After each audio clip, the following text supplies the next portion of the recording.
Hey guys, welcome to another KJ's tutorial. You guys have been asking me like crazy to show you guys how I make the homemade masks, so I'm going to go ahead and put together a little video for you guys. I'm trying to make it as fast as possible because these are very quick to make, but for all you non-sewers out there trying to learn how to sew, I'm going to try and give you guys as much information as possible on how to make these. So to start off, you just need a regular piece of material that is folded in half. So you want to cut this 8.5 inches by 8.5 inches, which this piece is already pre-cut. My pattern is super simple. You're just going to get a piece of plain white paper and you're going to cut it. It's usually 8.5 by 11 inches. You're just going to cut it to 8.5 inches on the other side. So as you can see here, that matches up. All right. So I did pre-cut it like I said, but if you were to take a new piece yourself, what you would do is you're going to take a piece of fabric and you want to make sure that the wrong sides or right sides are together. It doesn't matter for this particular print or pattern, but you want to make sure that you have a closed edge somewhere. Okay, so you have to make sure that it's folded somewhere where there is a folded edge, okay? So you're going to go ahead and put this on top.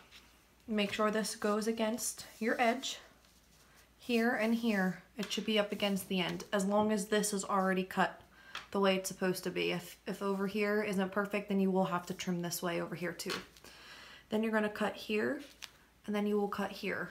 And that is what will give you your 8.5 by 8.5 inch piece. All right.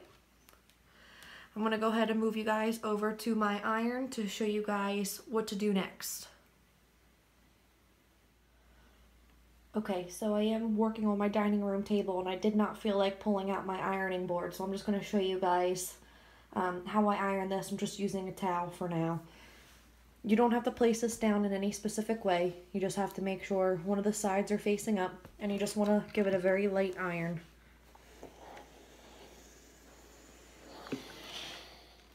All right, now you're going to flip it inside out so the right sides face together.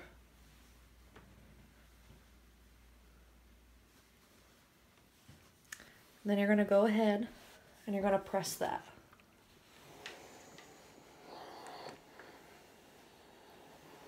The flatter you get this edge, the better it will be for you. So keep that in mind.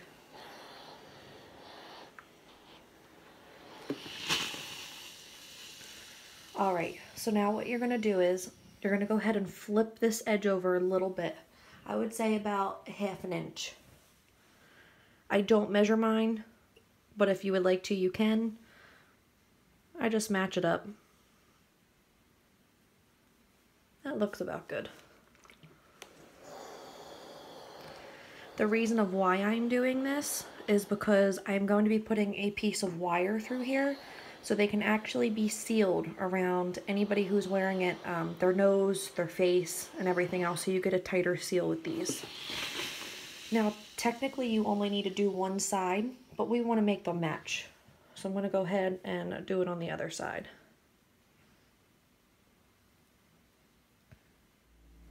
Alright guys, so now we're over at the machine and you can see nothing else has been done with the material. So now I'm going to go ahead and move my needle over to the left. You just need a regular basic stitch for this. So I'm going to go ahead and open this up and I'm going to do a simple stitch right down the side here. So you're going to do one side at a time.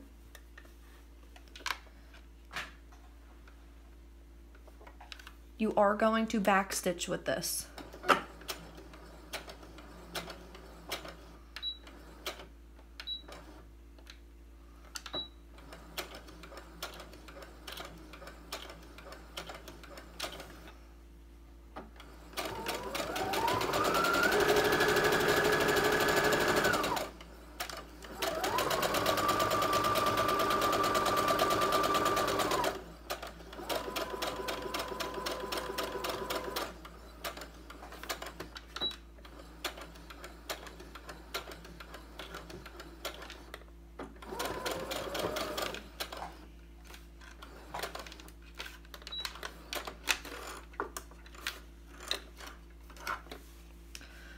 right, and this is what it will look like on the front. Just a regular basic stitch. All right, so now you're gonna do that to the other side, and then you will trim these little threads off on the side. So again, you're gonna go ahead and do that to the other side, okay? So now that I'm done both sides, and I went ahead and trimmed all of my excess thread, I also just wanted to let you guys know that you're going to match your folded piece of the fabric with the end of your presser foot. So it should be right on the right side of your presser foot as you're running it through the machine. So again, the needle to the left-hand side and your folded over fabric will line up with the right of the presser foot. So now what we're gonna do is we're gonna go ahead back and fold it again. And you're gonna go ahead and run a stitch straight down on both sides. And you are going to stop right before you get to right where it's folded over. Okay, so you're gonna run it from here, the very bottom, all the way up to here.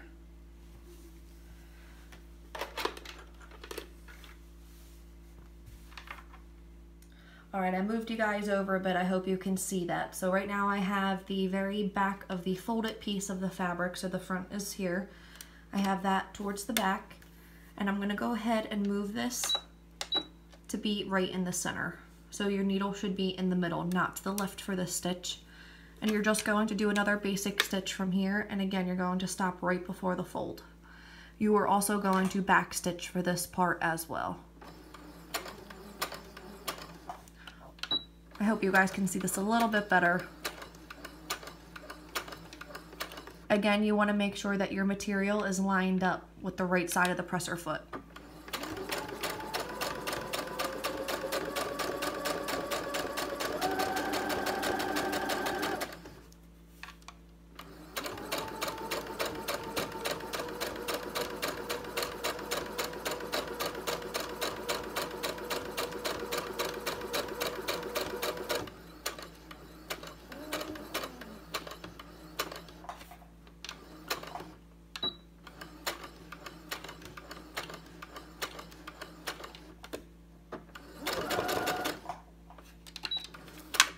All right, so then you're gonna do the same thing on the other side. All right, now that both sides are stitched, it will look something like this. I went ahead and trimmed all of the excess threads from the top and the bottom, and the front and the back. Now we wanna go ahead and place a piece of wire into one of the loops up here. It does not matter which one that you do it in, but whichever one you do select, that'll be the front of the mask. So I'm just gonna go ahead and do it in this one of this front here. I am using pipe cleaners and craft wire. So I fold the pipe cleaner in half, and I kind of just smush it together as best as I can. And then I go ahead and take the craft wire and I just wrap it around. All right, I just wanted to get it started a little bit because you do have to kind of wrap it around the front and pinch it, and that does take a little while. So now all I do is I just go ahead and hold this in my hand and twist it. You don't need very much of this at all. Some people use just the pipe cleaner or just the wire, but I think a mix of both of them gives it the stability it needs. And I kind of just wrap a little bit around the end, and then I'll go ahead and cut this and I'll tuck that in.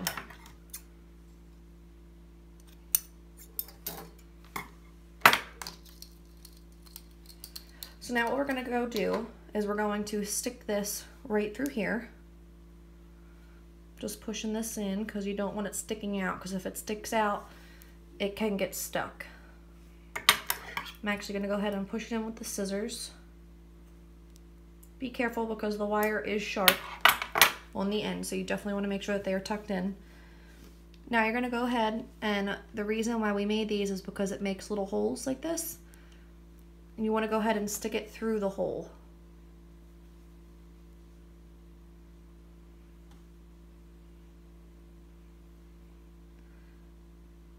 They usually go right in for me, but this one doesn't want to. All right, there it goes. And you just push it through.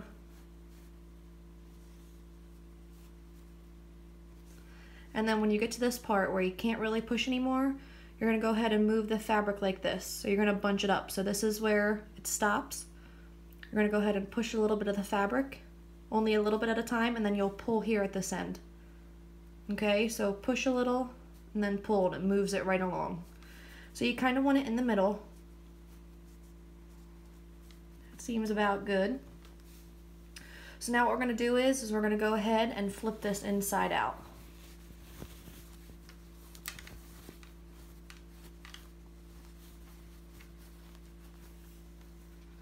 So you either want to take something, whether it's scissors or your finger or a pencil. I recommend scissors or a pencil. Be very careful with the scissor though, because it can go right through the material. You're going to go ahead and put the scissors in, and you're going to go ahead and push the corner out. By you doing this, it pushes everything out, so this way it's not a big lump at the bottom.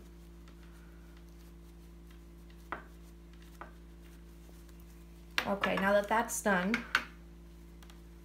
we're going on to our next step, and that requires us back over at the iron. Alright, so now we're back over at the iron, and you just want to make sure that your wire is here at the top. It is going to look a little bit bumpy because of the wire. You can see that this is still completely straight and flat. This is going to be totally normal. You're just going to give it a simple press, not too much, and you're going to go ahead and give it pleats. For those of you that don't know what pleats are, you're going to go ahead and take your first finger and loop them under, and your second finger and put it on the top. You're going to go ahead and take your thumb and you're going to help pull it down, and it'll give this kind of look to it.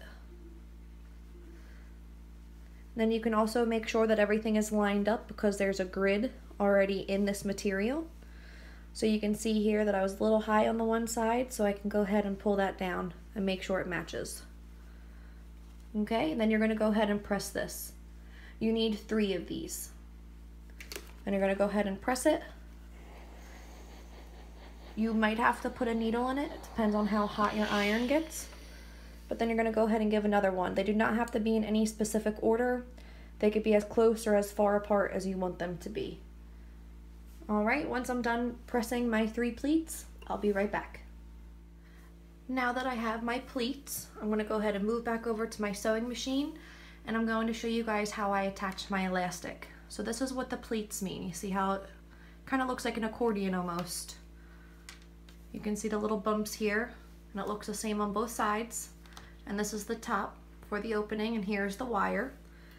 You're going to get 1/4 inch elastic, or any kind of elastic that you can get, or you can even use ties. And you're going to go ahead and open up the mouth here, and you're going to place this inside up top. Now you will probably have to use some kind of like a needle or something. I don't really use them much, but I do recommend them if you're just starting out to sew.